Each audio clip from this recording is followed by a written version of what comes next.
Hi guys, welcome back to my channel. This is your girl Fanteba April. I'm a Ghanaian YouTuber based in Tema. If you're a new subscriber, you are welcome. I do hope you stay. And to my OGs, my returning subscribers, I love you all for your support. God bless you. If you have clicked on this video and seen my pretty face, please don't go. Kindly subscribe to my channel. Support me by subscribing and liking my videos. This year we are hitting 1k. I'm trusting God for 1,000 subscribers this year, and I can't do it without you. Please help me by clicking on the red button on your screen to subscribe and hit the notification button, that is the bell, to get notified anytime I upload a video. Don't forget to like my video as well so that YouTube can recommend it to others. Thank you so much. I do hope you enjoyed today's story. So let's get into it. We've been friends from childhood. We did everything together. In fact, people thought we were siblings because we looked alike. We had a very sweet and memorable childhood. We attended the same school from nursery to junior high school and got separated when entering to the senior high school. We wanted to attend the same school. Our parents tried their possible best to get us into the same school, but to no avail. It wasn't as if the schools we had wasn't the best. Both schools were A-listed schools in the central region. Ifya Ponsam, my best friend, was a science student and I was a general arts student. I had always wanted to be a lawyer and Ifya a neurologist. It was school day and Ifya's father opted they hired a minibus so we go in it together. Ifya's school was the first stop. I helped her with her things to her dormitory and we bid goodbyes. We promised to get in touch all the time. We hugged and I went back into the bus. We kept waving at each other until I lost sight of her. I was sad because I was going to miss her. It was the first time we've been separated and I didn't know how to live without her. She was my confidant. I was the introvert type, but Ifya was the extrovert. I knew she would adjust in school easily. And I, on the other hand, it would take some time to adjust. We started exchanging letters regularly. Then I managed to go through the first time, and then the second, and then the third, and finally we completed senior high school. At this point in our lives, we've learned how to stay apart from each other, so choosing our universities wasn't that a big deal. We weren't so much insisting in being in the same school. If the opportunity comes, fine. If not, we were okay. We bought school forms for our tertiary education, and once again, we got admitted into different schools. It was okay, but deep down, we knew if we had gotten the same school, would have been okay. So Ifya went all the way to the Ashanti region and I stayed here in Accra. Whilst in school, we used to visit each other, stayed for days and went back. During vacations, I either go to Kumasi in the Ashanti region to stay there with Ifya or she comes home. During one of our vacations, I was supposed to go to Kumasi as planned, but my boyfriend wanted me to stay with him. So I explained to Ifya and she came up with the idea we both, that's my boyfriend and I, come over to Kumasi so that we can both introduce our boyfriends to each other since we hadn't gotten the chance to meet either of our boyfriends, and our boyfriends will also get to meet each other. It wasn't a bad idea. I told my boyfriend Akwesi and he agreed to it. I went to Kumasi using the state transport because that was what I could afford, but this time we went with a domestic flight. Before I forget, Akwesi was the son of the vice president and a practicing lawyer.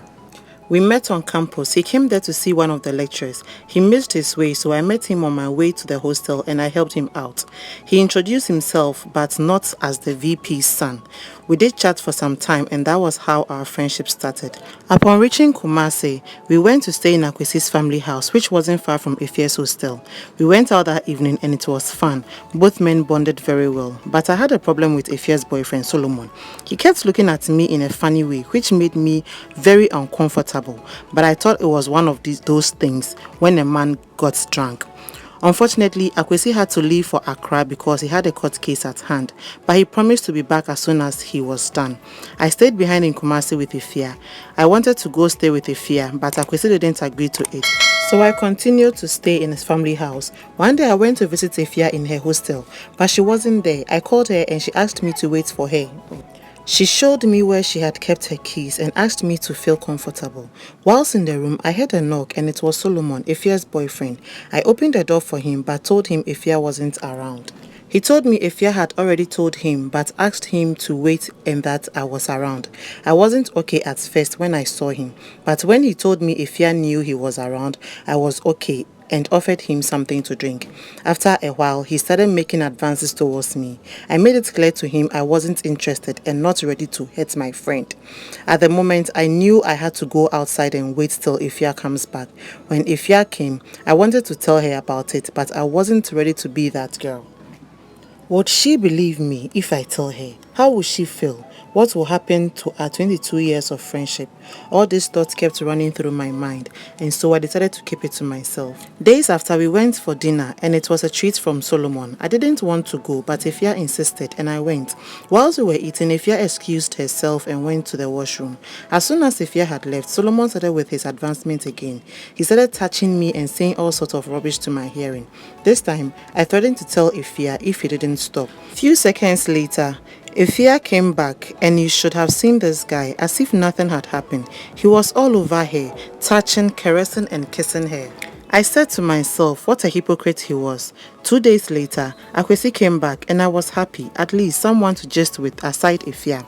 Akwesi and I promised not to keep things to ourselves, so I told him what Solomon had been doing.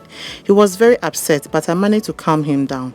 He told me to make sure never to be alone with him and that if Solomon tries it again, I should come clean to Ifya. Solomon tried it again and I told Ifya about it. She didn't utter a word. I tried to get her to say something, but she told me she was fine. Again, Solomon tried this time to sleep with me in Ifya's hostel. I was lying down on Ifya's bed reading and he suddenly barged into the room. I got up immediately upon seeing him to leave. He quickly held my hand and pushed me to the bed. I struggled with him, and when he saw Ifya, he pretended as if I was the one trying to get him to sleep with me.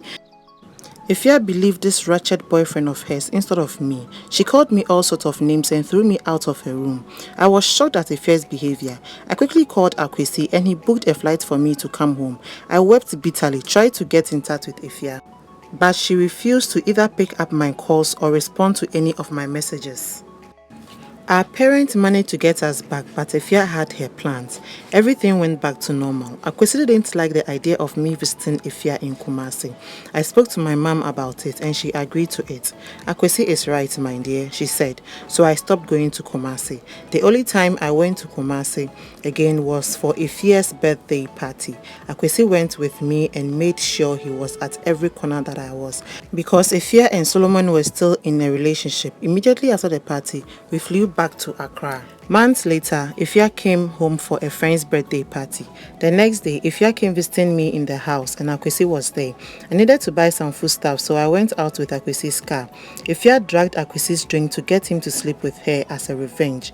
I forgot my purse in the room, so I drove back home, parked the car outside, went straight to my room, and I found Ifya on top of my boyfriend. I couldn't believe my eyes.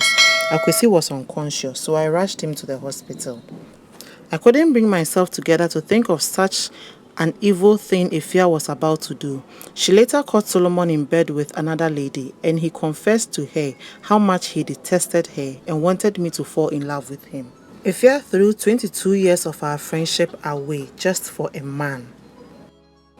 Hi guys, hope you enjoyed this story time. Thank you so much. If you have watched from start to finish, God richly bless you. Please don't forget to subscribe if you haven't. Share with your family and friends. Like this video so that YouTube can recommend it to others. Okay, this year we are getting to 1K. I love you and there's nothing you can do about it, but God loves you more. Stay blessed.